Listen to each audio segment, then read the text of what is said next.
Peu après son atterrissage à Kinshasa, en République démocratique du Congo, le pape François a prononcé un discours dans lequel il a condamné de manière virulente l'exploitation dont ce pays, mais aussi le continent, ont été victimes pendant des siècles. Il a parlé de l'étranglement politique qui a cédé la place au colonialisme économique qui, selon lui, est tout aussi asservissant. Dans la partie la mieux accueillie du discours, il a demandé au monde extérieur de reconnaître les choses catastrophiques qui ont été faites dans le pays et de respecter pleinement les gens ici. Eddy Luyovo, bonjour, vous allez bien? Bonjour, monsieur Michel Takwa, je vais très bien et vous? Je vais bien aussi. Vous êtes coach spirituel et consultant en développement spirituel. Avec vous, on va analyser ces propos du pape et surtout cette partie où il dit « Ne touchez pas à l'Afrique ». Est-ce que selon vous, c'est une sortie spirituelle ou politique? Merci pour la question. Je crois qu'en apparence, nous pourrons dire que, étant donné que le pape a une représentation spirituelle dans notre vie, nous pourrons dire que c'est une sortie spirituelle.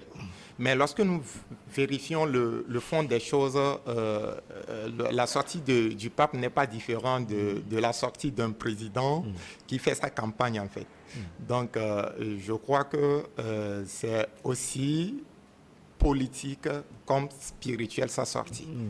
Alors, est-ce qu'il dit, ce qui arrive à la République démocratique du Congo et à toute l'Afrique, comment vous analysez cela? Je crois que ce serait très fractal de considérer seulement l'Afrique. Il y a toute l'humanité qui souffre. Aujourd'hui, nous sommes en Afrique et nous allons seulement parler de l'Afrique. Le mal que subit cette planète ne concerne pas seulement l'Afrique, c'est tout le monde entier.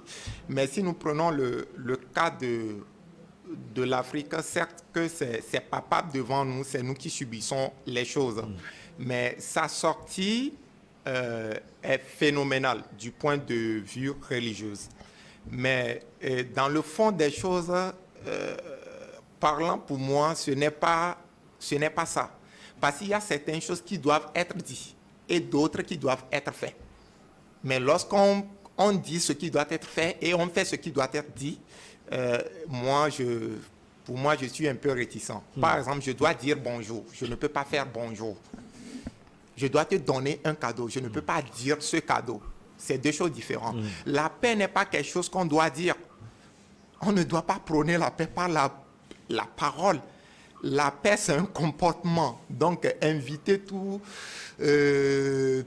toute une population pour dire la paix, parlant pour moi, je crois que c'est une mauvaise foi. Alors, vous voulez dire que cette sortie n'apportera rien? Après le départ du pape, il est allé à Kinshasa, après il est allé également au Soudan. Ça ne va rien apporter, selon vous? Par rapport aux expériences antérieures, je peux me prononcer que ça ne va rien apporter. Et la sortie du pape et le fait de prôner la paix n'est pas différent d'un accord de paix que veut signer deux pays en guerre. Donc, on le dit, nous voulons la paix, mais la guerre se fait. Donc, nous devons nous rendre compte qu'en fait, le problème n'est pas de le dire.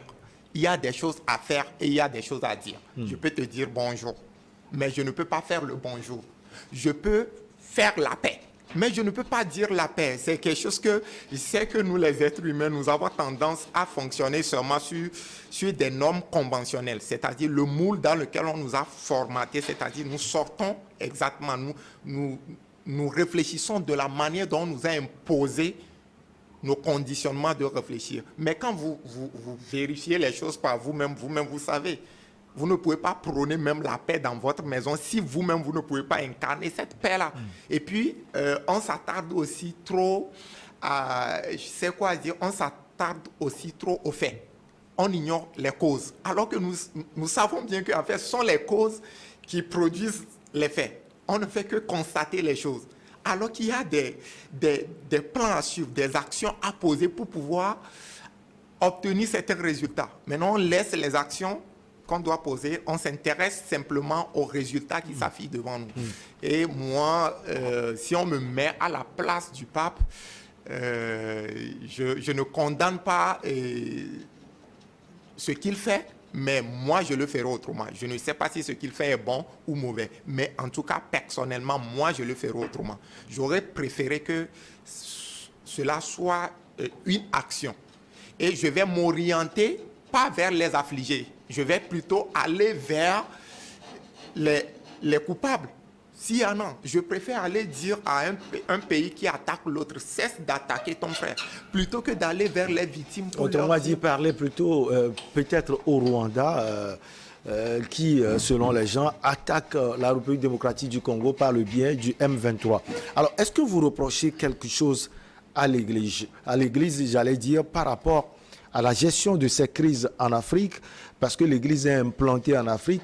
Est-ce que vous pensez en outre que l'Église serait impliquée dans ce qui arrive comme malheur en Afrique, politiquement bien sûr? En fait, si je dois me prononcer, c'est sur tous les plans. Et je n'accuse pas l'Église, je ne fais que constater un fait. Et puis par rapport aux causes, on reconnaît en même temps les faits. Nous savons ce que c'est que la croyance. C'est l'Église qui prône la croyance. Mais nous savons que c'est lorsque nous manquons de connaissances que nous sommes obligés de combler ce vide par ce qu'on appelle la croyance. Lorsque je veux me lever, tout de suite, vous allez voir que je vais me lever par connaissance. Ce n'est pas par foi ou bien par croyance. Donc, l'Église fait en sorte de cacher la connaissance et de prôner la croyance aux Africains. Mais on ne va pas seulement accuser l'Église, on accuse nous-mêmes aussi, nous les Africains. Pourquoi nous ne sommes pas en mesure de nous servir de notre propre entendement? Pourquoi on me dit que c'est ça? Et que j'ai la capacité d'au moins vérifier, mais je ne le fais pas. Maintenant, j'accuse l'autre, je suis aussi responsable. La proie est aussi responsable, le prédateur est aussi responsable. Parce que tout le monde cherche son intérêt personnel. La survie, c'est un peu ça. Alors, mais selon les propos du pape, dit lui Yovo, on sent véritablement que oui, il y a des pays africains qui attaquent d'autres. La preuve, on voit les rebelles du M23, les gens disent que c'est le Rwanda. On voit également l'Ouganda intervenir des fois au niveau de cette partie de l'Afrique. On voit que c'est un tohu-bohu total. Mais quand on prend le Soudan, le second pays visité par le pape, ce sont les Soudanais eux-mêmes qui se battent. Mais selon le pape, ce sont les puissances qui sont derrière ceux qui attaquent les Africains par les Africains. Est-ce qu'on peut comprendre cela? Oui, en fait, il sait pas. Ça se comprend si nous rentrons dans le fond des choses. Ça se comprend puisque on dit, même si nous prenons la Bible, on dit simplement qu'aucun royaume ne peut pas s'élever contre lui-même. Il y a toujours une force extérieure. Donc les Africains ne sont pas là pour se faire la guerre. Ils sont montés contre eux-mêmes par des puissances extérieures. Maintenant, je dis que nous sommes dans ce que je peux appeler Matrix, où tout le monde concourt à tous ces mots-là qui sont affligés à notre continent ou bien à notre planète. Et je crois que le pape n'est pas épargné puisqu'il a le pouvoir de dire non. Donc si aujourd'hui son non, c'est de le dire seulement devant les victimes pour que les victimes soient consolées, et je crois que pour que l'essor de l'Afrique ne réside plus dans la consolation mais dans l'éveil, il faut qu'on s'éveille. On ne va plus s'apitoyer sur notre sort. Il faudrait qu'on s'éveille. Nous sommes au complet, nous sommes créés comme les autres. Nous avons le potentiel en nous. Mais notre problème, c'est qu'on nous a tellement endoctrinés de telle sorte que nous n'avons pas cette capacité-là de prendre conscience du potentiel que nous avons. Même, ne serait-ce l'être humain individuel a des potentiels illimités. Notre terre sont riches. Mais si nous ne prenons pas conscience de cette potentiel illimité, qui est la connaissance, comment est-ce que nous pourrons exploiter notre propre terre, qui est la richesse? Nous manquons de la clé. Donc, c'est ça qui crée véritablement notre problème. Et je ne crois pas que ce que le pape va vouloir dire aux uns ou aux autres peut changer quelque chose. Parce qu'il n'y a rien à dire, il y a des choses à faire. Est-ce que selon vous, spirituellement, l'Afrique a un problème? Parce que j'ai eu la chance de discuter avec des hommes de Dieu, des prophètes. Le prophète Sila, que vous connaissez très bien, il dit la source du problème africain, c'est qu'on adore des dieux qui sont venus d'ailleurs. Est-ce que selon vous, c'est ça le problème, la base du problème africain? Merci pour la question. Sincèrement, je vais dire que c'est seulement en partie et que la cause va encore plus loin. L'Afrique n'a pas de problème. Nous avons des problèmes en Afrique, c'est différent. Des choses différentes. Oui, l'Afrique n'a pas de problème. Nous avons des problèmes en Afrique, ça c'est différent. Et quand je parle de nous, je parle de nous en tant qu'individus. C'est nous qui souffrons, ce n'est pas la planète et le continent Afrique qui souffre. Nous devons en prendre conscience, savoir que le problème individuel que nous avons réuni crée un problème collectif et ben ça s'extrapole de façon générale. Donc c'est nous qui allons nous éveiller. On dit peut-être, et le fait de dire par exemple que voilà, c'est parce que nous adorons les dieux des Blancs que nous avons des problèmes et que nous avons laissé notre culture. Avant peut-être nous avons une culture ou bien un Dieu que nous adorons. Mais s'il n'y avait pas de faille, on n'allait pas avoir de problème. Si ce Dieu que nous adorons, nos ancêtres adoraient, s'il était tellement parfait, bien régi, sans défaut, on ne devait pas avoir de problème aujourd'hui. C'est-à-dire que dans notre adoration, il y a des failles. Ce n'est pas parce qu'on a délaissé ces dieux-là que nous avons de problèmes. Non. Si on avait ces dieux, comment on a fait pour les délaisser? C'est déjà une faille pour qu'on en arrive là. Donc je ne crois pas que le retour réel est le retour vers les ancêtres, mais c'est le retour vers soi-même. C'est une prise de conscience personnelle. La guerre civile, si nous allons commencer par nous battre tout de suite, toi et moi, tu vas voir qu'il faudrait que j'ai une guerre intérieure, une souffrance intérieure en moi personnellement. Que toi aussi tu en as. Lorsque tu es que moi aussi j'ai, il suffit qu'on rassemble les polarités. Nous serons en guerre tout de suite. Donc, le problème collectif que nous voyons est un problème personnel. Je suis stressé, tu es stressé, on est stressé, ben on se fait la guerre. Alors, l'Afrique, comment résoudre ce problème personnel qui, visiblement, est collectif aujourd'hui? Parce que, vous l'aviez dit, ce n'est pas l'Afrique qui souffre, mais c'est nous qui souffrons. Comment on peut partir du côté personnel pour résoudre ce problème collectif? Moi, je crois que déjà les représentants, je vais parler de représentants en parlant par exemple des pasteurs, en parlant je sais pas. Des hommes de Dieu, vous voulez dire? Oui, des hommes de Dieu ou ceux qui sont capables d'avoir des audiences, d'éveiller la population. Si moi je détiens une connaissance aujourd'hui, il faudrait que je le fasse partager. Il faudrait que tout le monde en profite.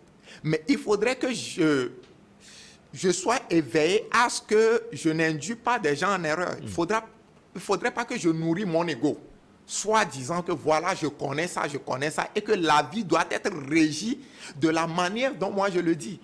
Donc, il faudrait que nous, les hommes de Dieu, ou bien, je ne sais pas, des grands, des représentants, même si c'est le président ou qui que ce soit, qui a des audiences, soient capables de révéler la vérité aux citoyens et de leur dire, OK, voilà, la réalité, ce n'est pas parce que je suis mieux que vous, que je suis bien placé que vous et que je suis là, en fait, pour prendre soin de vous.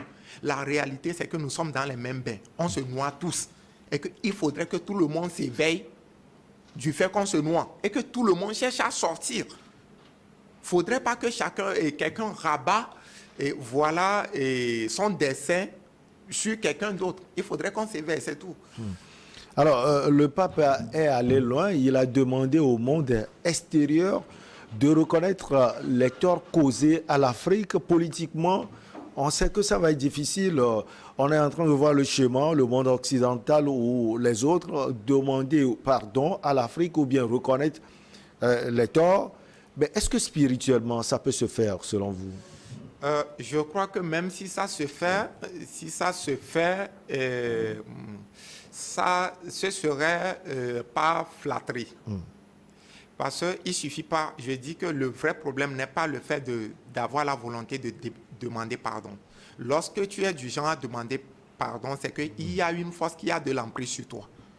Mais lorsque tu es capable de ne pas commettre les erreurs, seulement en ce moment, tu as de l'emprise sur toi-même. Mais si tu dois demander pardon, ça veut dire qu'il y a une force qui contrôle ta vie, qui t'impose des choses. Tu le fais, après tu reviens, tu prends conscience que c'est mauvais, et puis tu demandes pardon. Demain, qu'est-ce que tu feras encore? Si cette force reprend son emprise sur toi, ça veut dire que tu dois aller encore commettre les choses. Maintenant, je ne crois pas qu'il s'agit de demander pardon, mais de s'éveiller à ce qu'on ne commet plus les désordres, les erreurs qui ont été commises. Ce serait en fait le vrai cheminement qui peut nous bénéficier à tous. Est-ce que vous pensez que le pape est aujourd'hui le nouvel avocat de l'Afrique? Qu'on tient compte de sa sortie? Oui, en apparence, oui. Mais je déteste parler de l'apparence. Plus que l'apparence est illusoire. Je préfère la cause. Est-ce que, je n'ai pas le droit de vous poser une question, mais demandez-vous par exemple, est-ce que l'Afrique a besoin de l'avocat, d'un avocat? Est-ce que l'Afrique en a besoin? Elle n'en a pas besoin, selon vous? Je crois que l'Africain n'a pas besoin d'avocat. On veut se justifier pourquoi, on veut avoir raison pourquoi. On va se concentrer sur une solution ou bien on va s'attarder sur la raison. Si on veut juger quelqu'un, c'est qu'on cherche la raison. Et non, en fait, la solution. La solution, c'était que comment est-ce que je dois me comporter à ce que je ne sois plus affecté. Mais si des gens vont me comprendre que voilà, on m'a attaqué, je suis victime, ça j'ai raison. Mais ça ne règle pas mon problème. Vous ne pensez pas que c'est un problème profond parce que les Africains eux-mêmes sont divisés? Oui, les Africains eux-mêmes sont divisés. Et ça aussi, c'est un constat. Pourquoi ils sont divisés? Il faudrait encore aller chercher la cause. Pourquoi on est divisés? Oui, allez-y. Peut-être qu'on nous a vendu tellement de mensonges et que nous avons oublié notre identité. Qu'est-ce qui crée la division? La division, c'est quand on me prouve que je suis inférieur à toi et que je me sens véritablement inférieur à toi. Je nourris cette séparation de toi puisque je ne me vois plus comme toi. Tu es différent de moi, tu es supérieur, donc moi je me sens inférieur. On est déjà divisé. Énergiquement, on est divisé. Il faudrait que l'Africain s'éveille sur lui-même, prendre conscience que peu importe ce qu'on dit de lui, ce n'est jamais vrai, parce que c'est illusoire. Nous sommes tous des divins sur cette planète. Nous sommes là seulement incarnés dans un corps physique pour expérimenter. On a également vu la compassion du pape pour les victimes de la guerre en République démocratique du Congo et au Soudan. Est-ce que spirituellement, selon vous, ça peut apporter quelque chose à ces victimes et à toute l'Afrique? Ça peut guérir? Ok. En fait, je dois dire que ça dépend de ce que nous appelons par compassion. Ça dépend de ce que nous appelons par compassion. C'est ma télévision, par exemple, qui est New World. Je suis le DG de New World et j'ai des personnels et puis je leur paie de façon minable. C'est un exemple que vous donnez. Un exemple que je donne. Ah, okay. Je leur paie de façon minable. Ils ne sont pas capables de subvenir aux besoins de leurs enfants. Et là, on me voit aller compatir pour ces enfants-là qui manquent de quoi manger ou bien de quoi vivre. Ça, c'est... En fait, parlant pour moi, personnellement, c'est une absurdité. Je vous prive du bien et maintenant, je vais compatir pour vos enfants qui souffrent. Je crois qu'on nous vend ce qu'on appelle la diversion, des mensonges. On tourne notre attention vers autre chose, alors que l'essentiel se passe ailleurs. Le rôle du pape, je me mets à sa place. Il a bien fait un bon travail et je sais que c'est un homme spirituel. Il a fait son travail, il a bien fait, je l'apprécie aussi. Mais si je suis à sa place, je crois que je vais partir de l'action plutôt que des paroles. Lui-même, il est expérimenté, il est vieux, il est bien expérimenté. Il est plus élevé spirituellement, plus que moi qui suis ici. Mais par les faits, quand est-ce qu'une parole comme ça a apporté un résultat? Depuis des millénaires. Quand est-ce qu'une parole comme ça? Je compatis pour vous, vous souffrez, ça ne doit plus être comme ça. Et voilà, je dis aux gens de cesser le feu. Quand est-ce que le mot cesser le feu a une fois cessé le feu? Pourquoi on ne fait pas la guerre par des mots? On utilise des armes. Maintenant, pour faire cesser la guerre, on veut seulement utiliser des mots et des paroles. Est-ce que dans notre entendement personnel, c'est ça? Ça peut se faire. Autrement dit, ce périple du pape n'est pas un espoir pour la paix et le pardon, non seulement dans ces deux pays, la République démocratique du Congo et le Soudan, mais également en Afrique. Non, rien. Oui, en tout cas, je suis tellement pessimiste. Vous dire que ouais, ça va porter un fruit, je ne le crois pas. Ça va seulement stimuler notre cerveau. D'une manière, c'est comme si, voilà, vous voyez, on vous donne le courage pour soulever quelque chose que vous ne pouvez pas soulever. Quand on vous dit, ouais, vous le pouvez, vous êtes très fort, vous le pouvez, vous vous sentez en vous que véritablement vous êtes fort pour le soulever, mais dans la réalité, vous ne pouvez pas. Parce que ça pèse 1000 fois plus que vous. Pour certains, c'est peut-être une volonté de réconciliation qui est affichée parce que pour ces analystes, le pape est peut-être la passerelle ou l'intermédiaire entre ce monde qui pille l'Afrique et l'Afrique elle-même. Est-ce que vous l'analysez ainsi? Et si oui, est-ce que vraiment c'est une volonté pour cette réconciliation? Oui. En fait, je vais dire que tout ce que le pape a posé comme geste est une volonté. Sauf que parlant pour moi, si je dois, par rapport à ma perception des choses, c'est illusoire. On va seulement fantasmer sur l'arrivée du pape, sur tous les mots qu'il va dire, mais on va retourner dans notre gouffre, reprendre exactement les mêmes comportements. Le Vatican, par exemple, est très bien placé. Il sait comment le comportement humain se développe. Il sait que nos actions n'est pas déterminées par notre parole consciente, mais par notre inconscient. Ça veut dire, vous voyez quelqu'un qui dit aujourd'hui j'arrête la cigarette, mais quelques jours plus tard, vous le voyez prendre encore de la cigarette. Il voit que la cigarette détruit son corps, mais il continue quand même pas le prendre. C'est comme ça aussi la guerre.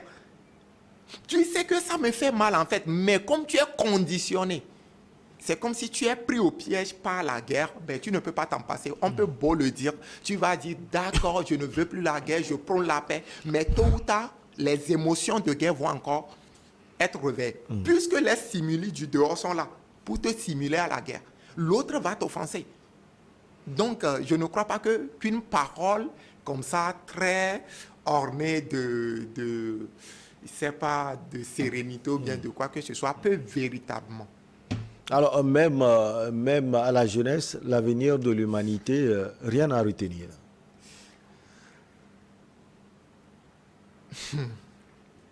En fait, je préfère que la jeunesse base prend comme fondement la connaissance plutôt que la croyance. En fait, moi, c'est tout.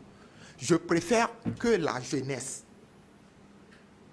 construit son avenir sur une connaissance et non sur une croyance. Parce que tout ce qu'on nous montre là, toutes ces paroles n'ont qu'une base, la croyance. Donc, lorsqu'on base l'avenir de tout un peuple sur une croyance, le fait de croire, même quand vous voyez dans le fond de la croyance, il y a le doute dedans. Savoir, mon peuple périt faute de connaissance. On n'a jamais dit, mon peuple périt faute de croyance. Non, c'est deux choses différentes. C'est-à-dire que pour être sauvé, ce n'est pas par le biais de la croyance, mais de la connaissance. Voilà, si j'entends un discours qui doit amener des gens à croire au lieu de connaître, je dis que c'est, en tout cas, à mon point de vue, à mon humble point de vue personnel, qui n'est que l'infime partie de l'iceberg, je crois que c'est illusoire, c'est pur mensonge, c'est une mauvaise foi. Je sais que c'est choquant de le dire. Je devais être là en train d'apprécier, d'acclamer le mouvement du pape et autres, mais ça, ce n'est rien, ce n'est même pas différent d'un discours d'un président, d'un nouveau président élu qui vous promet des choses et qui ne va pas réaliser après, quoi. Donc, autrement dit, ne touchez pas à l'Afrique. L'Afrique sera toujours touchée. Je crois que c'est une évidence. C'est une évidence que l'Afrique sera touchée.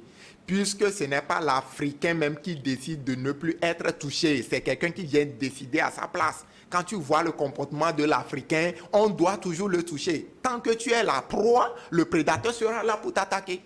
C'est aussi évident que ça. Observons, utilisons notre propre entendement pour le faire. Tant que tu demeures la proie dans la forêt, tu seras attaqué par le prédateur. C'est aussi simple que ça. Est-ce que nous pouvons reconnaître que Notre position, ce n'est pas le fait qu'on cherche, c'est-à-dire notre intérêt, ce n'est pas le fait que des gens disent, voilà, ne nous touchez pas, ne nous touchez pas. Et que nous devons nous réarranger à ne plus être proie, mais devenir peut-être, pas un prédateur, mais si on doit devenir prédateur pour que ça soit mieux, on doit le faire, quoi. Mais demeurer proie et se plaindre encore, ça ne va rien changer. L'épervier ne peut pas cesser d'attraper les poussins. Si les poussins continuent toujours pas à se plaindre et dire que voilà, vous ne nous aimez pas, mais messieurs éperviers, vous ne nous aimez pas, vous ne faites pas ci. Donc les éperviers vont cesser d'attraper les poussins.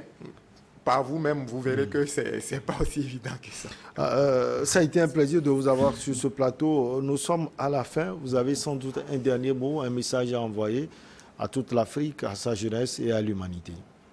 Si j'ai un mot à dire, je le dis pour moi-même, c'est-à-dire que ce mot que j'envoie n'est pas seulement pour les autres, mais pour moi-même. Il faudrait que je m'éveille. Il faudrait que je prenne conscience de ce monde dans lequel je suis. Il faudrait que je commence par me servir de mon propre entendement. Maintenant, quitte à tout un chacun de dessiner sa perspective. Je ne vais pas obliger quelqu'un de suivre le chemin que je suis. Mais si nous voulons véritablement avoir une paix intérieure pour le manifester à l'extérieur, il faudrait que nous-mêmes, nous nous éveillons. L'Africain s'éveille sur lui-même, reconnaître son potentiel, savoir de quoi il est capable, qu'il ne soit pas défini par ce que les autres vont dire, mais qu'il sache véritablement qui il est. Ce serait le dernier mot que je peux donner. Merci beaucoup à vous, Eddy Louis Yovo. Vous êtes coach spirituel et consultant en développement personnel. Avec vous, on a parlé de l'Afrique et du voyage papal.